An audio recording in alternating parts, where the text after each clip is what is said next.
অনেক সময় পরীক্ষায় এটা চলে আসে, অর্থাৎ এই মডিফায়ারটা আমরা যারা মডিফায়ার জানি না, অর্থাৎ মডিফায়ারের একটি অংশ হচ্ছে এটা ভেরি ভেরি ইম্পর্টেন্ট, আমাদের কিন্তু মনে রাখতে হবে।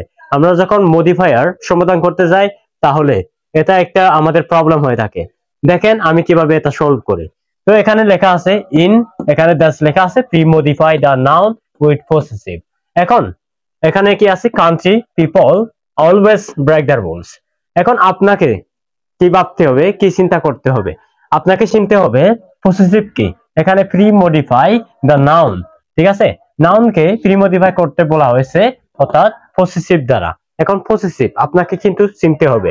পসেসিভ মানে হলো যেমন my, our, his, your, her, okay, so their, ঠিক এগুলি হচ্ছে কি পসেসিভ, ঠিক আছে।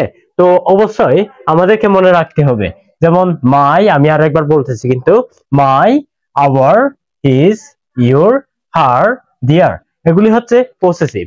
এখন এই যে নাউনকে যেহেতু কি করা বলা হয়েছে, পসেসিভ, অর্থাৎ পসেসিভ দিয়ে নাউনকে কি করা হয়েছে, মডিফাই করতে বলা হয়েছে। সেজন্য আমাদেরকে কি করতে হবে, এখান থেকে আমরা এখানে কোনটার সাথে এটা অ্যাডজাস্ট হয় আমাদের কিন্তু বোঝাতে হবে একটি পসেসিভ ফর্ম। তাহলে দেখি এখানে ইন, এখানে বলা হয়েছে কান্ট্রি, তাহলে in my country, in our country, in his country, in your country, in her country, in their country.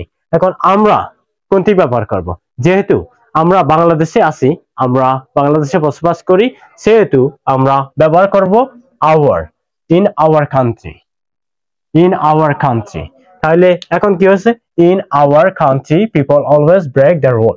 একদম সহজ মডিফায়ার, আপনি যদি জানেন কি, অর্থাৎ এটা কি সম্পর্কে বলা হচ্ছে, আপনাকে কিন্তু পুরোপুরি ডিটেল জানতে হবে।